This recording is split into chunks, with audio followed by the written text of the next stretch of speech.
नमस्कार, बहुत बहुत स्वागत है आपका। आप देख रहे हैं न्यूज़ 18 का डिजिटल प्लेटफॉर्म। मैं हूं आपके साथ ऋतु ज्ञानवानी। आज हम बात करने जा रहे हैं आपकी रसोई, आपकी जेब से जुड़ी एक बेहद बड़ी और गंभीर खबर की। क्या आने वाले दिनों में आपके घर के बजट का गणित बिगड़ने वाला है? क्या देश में घरेलू एलपीजी यानी कि रसोई गैस के सिलेंडर की कीमतें एक बार फिर बढ़ेंगी, आसमान छुएंगी?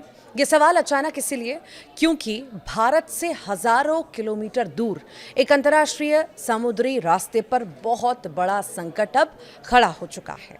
अगर ये संकट लंबा खिंचा तो इसका सीधा झटका सीधे आपकी रसोई पर लगेगा। आज इस वीडियो में हम आपको बताएंगे कि आखिर क्यों ऐसे हालात बन सकते हैं, कौन सा रास्ता है जिसके बंद होने से भारत के करोड़ों घरों में चिंता की लकीरें खिंच गई हैं। मामले की गहराई को समझने के लिए सबसे पहले हमें भारत की रसोई गैस की खपत और उसकी निर्भरता को समझना होगा। देखिए, बहुत से लोग जो हैं सोचते हैं कि हमारे घरों में जो गैस सिलेंडर आता है वो पूरी तरह भारत में ही बनता है, लेकिन सच इससे बिल्कुल अलग है। भारत अपनी ज़रूरत की रसोई गैस यानी कि एलपीजी का करीब 60% हिस्सा दूसरे देशों से आयात यानी इंपोर्ट करता है। यानी हमारे देश में अगर 10 सिलेंडर इस्तेमाल हो रहे हैं तो उनमें से 6 सिलेंडर का माल विदेशों से जहाज़ के जरिए भारत पहुंचता है।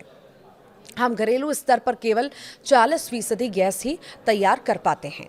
इसका सीधा मतलब यह है कि अंतर्राष्ट्रीय बाजार में या ग्लोबल अंतर्राष्ट्रीय बाजार में अगर हम इस तरह का बदलाव देखेंगे तो कहीं ना कहीं उसका असर साफ तौर से नज़र आएगा। और जिस तरह की खबरें हैं उससे सीधा असर जो है आपकी रसोई पर पड़ सकता है। इसका सीधा मतलब ये हुआ कि अंतर्राष्ट्रीय बाजार में या ग्लोबल सप्लाई चेन में थोड़ी सी भी हलचल होती है तो उसका सीधा असर सीधे हमारे देश की कीमतों पर पड़ता है। अब आते हैं उस मुख्य बिंदु पर जो आज की हमारी इस खास जो है मुद्दे का जो हिस्सा है। भारत जो 60% एलपीजी बाहर से मंगाता है उसका करीब 90% हिस्सा सिर्फ एक ही समुद्री रास्ते से होकर भारत आता है और इस रास्ते का नाम है होर्मुज का रास्ता यानी स्ट्रेट ऑफ होर्मुज। भौगोलिक दृष्टि से देखें तो फारस की खाड़ी यानी पर्शियन गल्फ और ओमान की खाड़ी के बीच ये एक बेहद ही संकरा और पतला समुद्री रास्ता है। दुनिया के सबसे बड़े तेल और गैस उत्पादक जो है देश जैसे सऊदी अरब, यूएई, कतर, कुवैत और इराक इसी रास्ते से अपने जहाज़ों को पूरी दुनिया में भेजते हैं और भारत भी अपनी अधिकांश गैस इन्हीं खाड़ी देशों से खरीदता है। अब एक्सपर्ट्स का ये कहना है कि वर्तमान में इस इलाके में भारी तनाव या बंदी जैसी स्थिति बनी हुई है। अगर ये रास्ता किसी भी वजह से ब्लॉक रहता है या यहाँ जहाज़ों की आवाजाही ठप होती है तो खाड़ी देशों में आने वाले एलपीजी टैंकर भारत नहीं पहुँच पाएंगे। अब सवाल ये उठता है कि इस बंदी का आपकी जेब पर क्या असर होगा।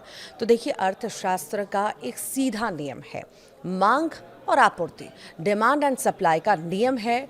जब बाजार में किसी चीज़ की मांग बहुत ज़्यादा हो और उसकी सप्लाई अचानक से रुक जाए तो उसकी कीमतें तेज़ी से भागने लगती हैं, बढ़ने लगती हैं। ऊर्जा मामलों के विशेषज्ञों का साफ कहना है कि अगर होर्मुज रास्ते की ये बंदी इसी तरह बरकरार रही तो इसका सबसे पहला और सबसे सीधा असर जो है भारत में घरेलू एलपीजी के दामों पर देखने को मिलेगा। कंपनियों को गैस मंगाने के लिए या तो दूसरे लंबे और महंगे रास्तों का इस्तेमाल करना पड़ेगा जिसमें जो है जिससे जो माल ढुलाई का खर्च हुआ वो ज़्यादा बढ़ जाएगा, या फिर अंतर्राष्ट्रीय मार्केट से महंगे दामों पर तुरंत गैस खरीदनी होगी। दोनों ही सूरत में बोझ अंततः आम उपभोक्ता यानी कि आप पर ही आने की आशंका बढ़ जाती है। तो क्या इस संकट से बचने का कोई रास्ता नहीं है? ऐसा नहीं है। देखिए, भारत सरकार और देश की जो तेल कंपनियां हैं इस स्थिति पर लगातार नज़र बनाए हुए हैं और भारत के पास रणनीतिक तौर पर कुछ विकल्प हमेशा मौजूद रहते हैं। पहला विकल्प यह है कि भारत अपने एलपीजी आयात के स्रोतों में बदलाव करे, यानी कि खाड़ी देशों के अलावा अफ्रीका या अमेरिका देशों से गैस मंगाने की जो है संभावनाओं को तलाशा जाए। हालांकि इसमें समय और लागत दोनों ज़्यादा लगती हैं। दूसरा विकल्प ये है कि सरकार घरेलू कीमतों को स्थिर रखने के लिए खुद सब्सिडी का बोझ उठाए या टैक्स में थोड़ी राहत दे ताकि आम जनता पर इसका सीधा बोझ तुरंत ना पड़े।